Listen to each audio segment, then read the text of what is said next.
A big one is going to be played tomorrow at the Emirates Stadium that capacitates 60,704 people in London. Liverpool is going to be traveling to the side of London to obviously play the return leg of the Premier League. Remember, the game they played in the Premier League went 1-1 at at Anfield.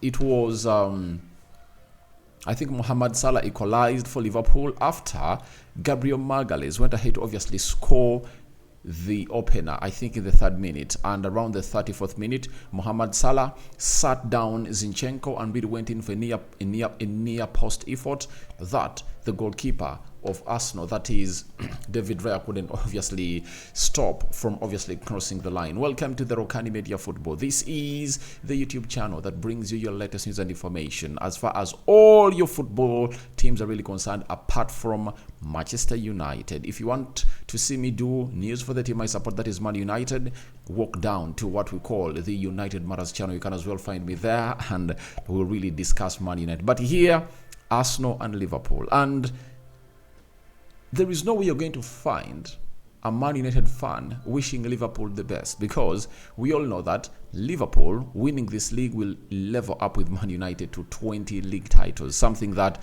me as a United fan wouldn't like. Last season, I was supporting Arsenal to take the league because I knew to it that if Man City won the league, a treble record that was set by Man United in 2019 was going to be equated by Manchester City. And this is why I really want to say to it that Liverpool doesn't really get a win or hold a point at the Emirates, because if they really beat Arsenal tomorrow, Liverpool will go 8 points ahead of Arsenal, something that Arsenal shouldn't really want. And if Arsenal beat Liverpool, they'll be 2 points behind the table leaders, that is Liverpool. And that is the result that Mikel Arteta will want to obviously take on the side of Liverpool. So smash the like button, comment and share. If you're watching us for the very first time, endeavor to subscribe to this channel so as not to miss out on stories that we do upload in here on a daily. I know we can hit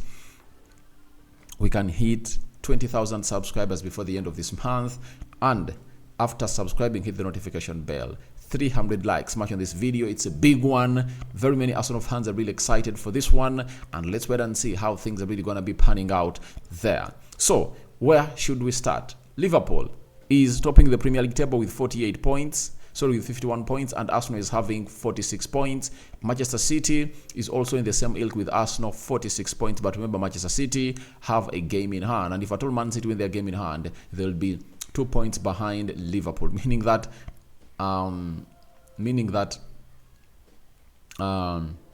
if Arsenal beats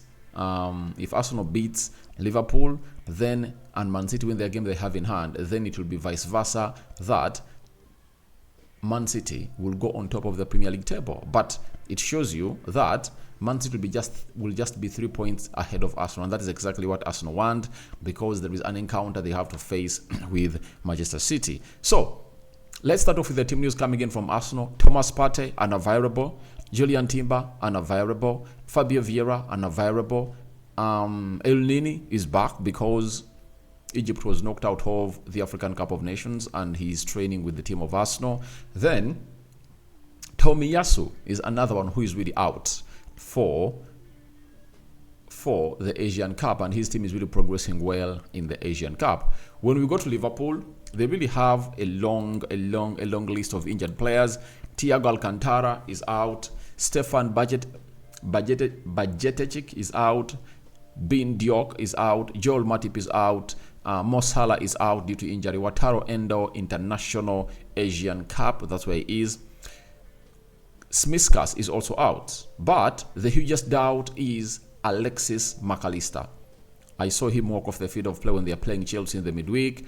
Looks like his hamstring had got a little bit of a knock, but we are really waiting to see whether he's going to travel with Liverpool to London. And if at all he doesn't really be there, then it's not going to be an easy game for the side of Liverpool. But there is also another doubtful player, that is the woodwork merchant, that is Nunes. You know, this guy is going to hit the woodwork, I think, close to 10 times this season. And the penalty that he took when they're playing Chelsea, he hit the woodwork again, meaning that he has gone ahead to qualify to be the woodwork merchant. That is none other than that is none other than Darwin Núñez. So those are the players that are really out, and we go into the predicted starting 11 of Arsenal. But we all know that Arsenal is going to try to really possess that ball, and Liverpool is going to hit them onto the counter-attack with a huge press and adrenaline. And remember, Liverpool players are really geared up because they know they are doing this for the last dance of the manager of Liverpool, as when he to announce that he's really hanging in his boots at the end of the season at Liverpool, and he will reveal to us where he's going. But even Mikel Arteta, his players are really charged up because they know to it that this is one of the games that really takes them back to the title if they are ready to be title contenders. And remember, last season when they played in the Premier League, it ended 3-2 in favor of Arsenal. And I remember the man who won that game of football, though people never gave him the credit, was Gabriel Jesus. However much had gone ahead to get a concussion and the game was 2-2, he really got to know that the players on the field couldn't really match the levels and attitude and mentality to obviously create something from nothing, into that game. And you saw how he obviously went ahead to get a penalty that was scored by Bukayo Saka to win that beautiful game of football, and it ended 3-2. This season at Emirates, they've played in the FA Cup and Arsenal was beaten by 2-0. But that is what the result says. But if you watch that game with your naked eyes beautifully, you would come here and really let me know that Arsenal really had chances to kill off the game. They had like 6 chances, that were really clear cut, and they wouldn't obviously kill off those chances. And with Liverpool coming through at the Emirates, it's going to be a different story altogether. And with Gabriel Jesus on fire, Bukayo Saka getting one on, I think it was on Wednesday or Tuesday, trust me, that front line is really on fire. And Martin Odegaard back to his levels as we expect him to be. Let's go to the starting 11 of Arsenal that you expect Mikel Arteta to obviously choose and really see it get the 3 points, because the mission is getting 3 points at Emirates. That is it. They drew away at Anfield this season 1-1, and even last season they drew 2-2, and here we come to come up with the best of the thoughts in there for you. The goalkeeper, no doubt, it's going to be David Raya, the first choice goalkeeper of Arsenal, and Aaron Ramsdale is really looking for other teams to obviously sign for in the summer. So he might even agree a deal before even the summer transfer window kicks off, because he believes he should be really getting more and more playing time. But Arsenal is not offering him that more playing time. Right back, it's gonna be that he's Benjamin White, a player who really has a lot to do to obviously face Luis Diaz. Luis Diaz is really a very fast player, but when they played them in the FA Cup, I think Benjamin White closed down Luis Diaz, and Luis Diaz just went ahead to score that goal, but it looks like he was really solid and was not really sat down. But he really has a lot of job to do to balance up the offensive and defensive duties for the side of Arsenal, that is Benjamin White. On the left back, although there is no Mohamed Salah in the land, but you know that he's really a culprit. Like you saw him being a culprit in the game of Nottingham Forest, that saw him keep a player on side that couldn't track fastly, and the cross was put in, and Awiyinyi went ahead to obviously score that one goal that saw Arsenal play the last 6-7 minutes of the game with a lot of pressure onto them. But I know he's going to be started. That is Zinchenko. If Julian Timber was available, or Tomiyasu was available, trust me, Zinchenko wouldn't have been the right player to obviously play into this beautiful game of football. That is it. Then we go to the central defense. Obviously, it's always Saliba on the right side of the central defense and Gabriel Magalhaes onto the left side of the central defense. And those two have gone ahead to form one of the best defensive central defense partnerships in the world right now. Now, they are going to be facing Darwin Núñez, and Diego Jota, because the way they interchange. Darwin Núñez sometimes switches to the left and Diego Jota plays in the center. Then sometimes Darwin Núñez maintains his position in the center. And I saw Darwin Núñez playing against Chelsea, and the guy had close to 6 shots at goal. And this is what I tell the fans of Arsenal, that if you want to really see whether Jesus is not a clinical number 9, let him have close to 6 shots. Let him average 3-4 shots at goal. And those are supposed to be created by the people around him. But we look at Darwin Núñez. He has gone ahead to miss very many chances this season, but he has gone ahead to find himself being one of the highest goal scorers in the league. If I'm to look at his stats in the Premier League, you are going to get shocked because he has gone ahead to play 21 games and is having 7 goals and 7 assists, 14 goal involvements. And when you look at Gabriel Jesus, I think he has gone ahead to take his tally to, let me see Jesus. I think he has like 4 Premier League goals. You know, he has 4 Premier League goals and 3 assists. Darwin Núñez is going ahead to play 4 more games than him. But remember, Darwin Núñez gets more chances per game. Like in the game of Chelsea, Darwin Núñez had close to 5 chances to score goals and he never scored any. Even the penalty given to him, he missed it. So Darwin Núñez has scored 3 more goals than Gabriel Jesus, but Jesus doesn't get the supply like that of Darwin Núñez. So that's why I tell you that Arsenal should really keep this guy under their spy. You know, they should watch him a lot because you never know when he's going to raise up. If he doesn't really score all missed chances, do you know what he does? He puts up assists. That's why you see it that he's having 7 assists into the league. Then we go to the midfield. Declan Rice went ahead to play 90 minutes against Nottingham Forest, meaning that he has fully healed and is going to be playing to that midfield. Then he's going to be playing alongside Martin Odegaard and Kai Havertz. I think Emile Smith-Rowe is going to gate off the pitch and he might only come in through as a substitute. But I know the manager is going to go back to that midfield 3. Kai Havertz, Declan Rice and Martin Odegaard. And I know they really had a very, very good display at Emirates in the FA Cup. But the problem was the chances they created, they never really killed off any. So that is the midfield 3 that is going to face that of Liverpool that might have McAllister, Curtis Jones and Szoboszlai. So we are gonna really enjoy this beautiful game of football. Then we go to the forwards. Saka scoring another goal, and I think he now has 7 Premier League goals, meaning that Saka is gonna face either Gomez or Robertson. Robertson has been back on the bench, and Trent Alexander-Arnold, who never kicked a ball when they're playing against Chelsea. There is a boy called, is it Brandley or Brandit, right back of Liverpool. He scored 1 and created 1. He really looked good, but I don't think that away from home, Klopp will obviously trust him when Trent Alexander-Arnold is back. But I remember when Jurgen Klopp trusted Trent to play against Marcus Rashford, and Marcus Rashford skinned him in that encounter that ended 2-1 at Old Trafford. I think it was in 2016? Yeah, Trent was really a young lad. 2016, I think 2017, he was trusted. So you never know, even tomorrow, the manager might trust that, is it Irish right back, to obviously counter the likes of Bukayo Saka. To counter the likes of the left forward of Arsenal. But it's going to be either Robertson or Gomez that Bukayo Saka is going to face. That is it.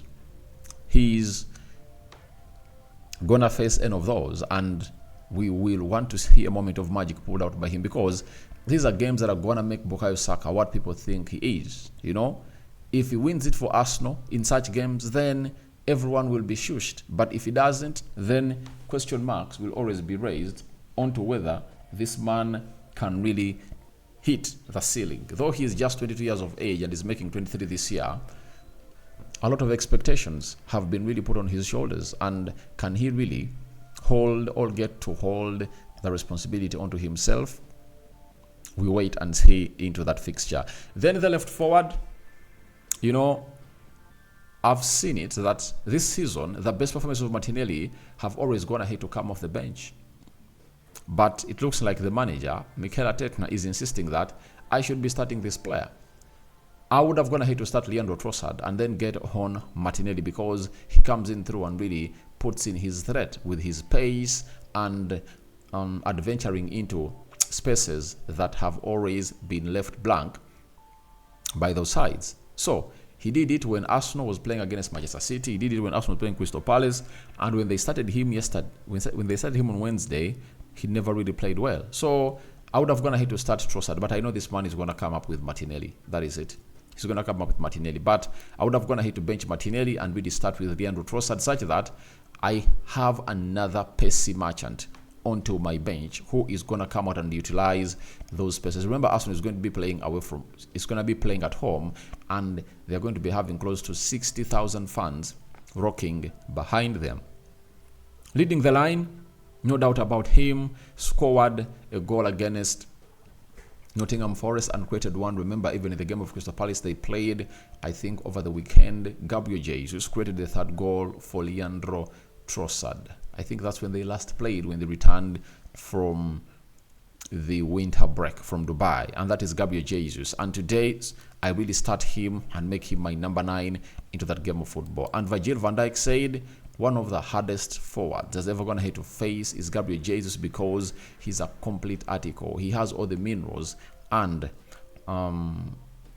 he has all the minerals to obviously see to it that he makes you work hard to stop him from really creating, because he's energetic, he's fast, his skill set is undoubted. So this guy is really one of those that you'll always want to look at, and even the captain of Liverpool knows it had Virgil van Dijk that is going to face him. It's going to be Virgil van Dijk, Konate taking on Gabriel Jesus. But if at all you remember very well, when Liverpool was playing Arsenal at the Anfield, there is the way Konate came ahead and obviously utilized to cover up that space that was left by Trent Alexander-Arnold. And Arteta just couldn't realize that he just needed another player to step in between Virgil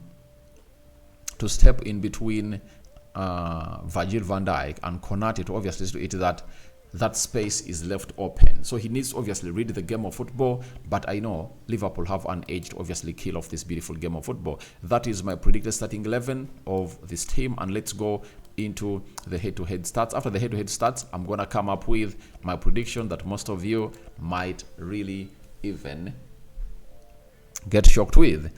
1, Arsenal won this exact fixture 3-2 last season, by beating Liverpool at home in consecutive beating Liverpool at home in consecutive Premier League campaigns in 2013, 2014, 2015. So it has been long since Arsenal just went ahead to obviously win against Liverpool consecutively at the Emirates. It ended in those seasons of 2013, 2014, 2014, 2015. And are they going to really do that? We wait and see. Secondly, Liverpool have scored in each of their last 16 league games against Arsenal since a goalless draw in 2015. Overall, they are the only side to score 100 goals plus against the Gunners in this competition. So Liverpool is going to have to score 108 goals against Arsenal, meaning that it's hard for Arsenal to keep a clean sheet against Liverpool. Thirdly, this will be the 200th league meeting between Arsenal and Liverpool, the 50th fixture to have been played as many times in English football. Liverpool have won 79 to Arsenal 66 for the 54 draws. So Liverpool has gone ahead to win 79, Arsenal 66 times. So we are here to wait and see how that is really going to pan out. But I know Arsenal really had an edge before Jurgen Klopp came in through. But when Jurgen Klopp came in through, for the 8 years he has been at the side of Liverpool, it has been hard for Arsenal to really beat Liverpool. Liverpool has always gone ahead to boss Arsenal, and those are the 13 times more that Liverpool has gone ahead to beat the side of Arsenal. Because if he has been here for 9 seasons, that means they've gone ahead to play in 18 fixtures, and out of those 18 fixtures, I hardly remember a fixture that Arsenal went ahead to win, because this man came in through in 2015. Then, fourthly, Liverpool won 2-0 against Arsenal at the Emirates Stadium in the FA Cup last month. There have been 5 occasions of team winning twice away against the Gunners in the same season, with 3 of those coming across the last 3 campaigns: Nottingham Forest, Aston Villa, and Manchester City. Liverpool 2021, 2022, and Brighton 2022, 2023. So this is not a usual occurrence, but we wait and see where it's gonna end.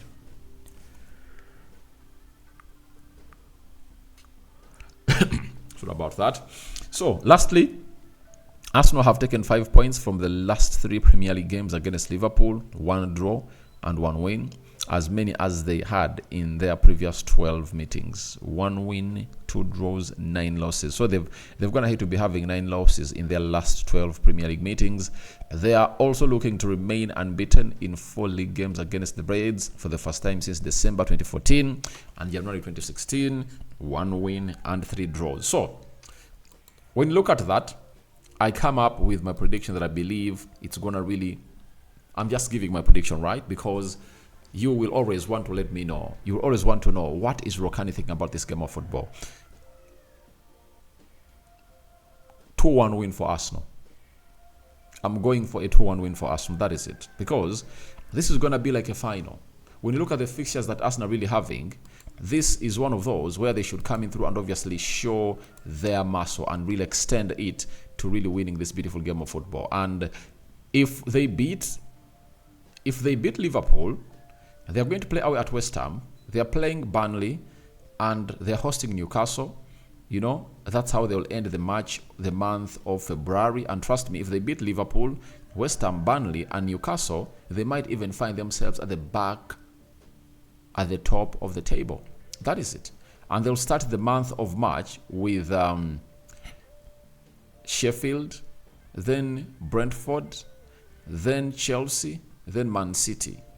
You know, so they are really having 2 good months, and when they win this fixture, they'll have a little bit of space to obviously operate and really create lots and lots and lots of things into their space. So all they have to do is to beat Liverpool, and I know they're going to beat it 2-1.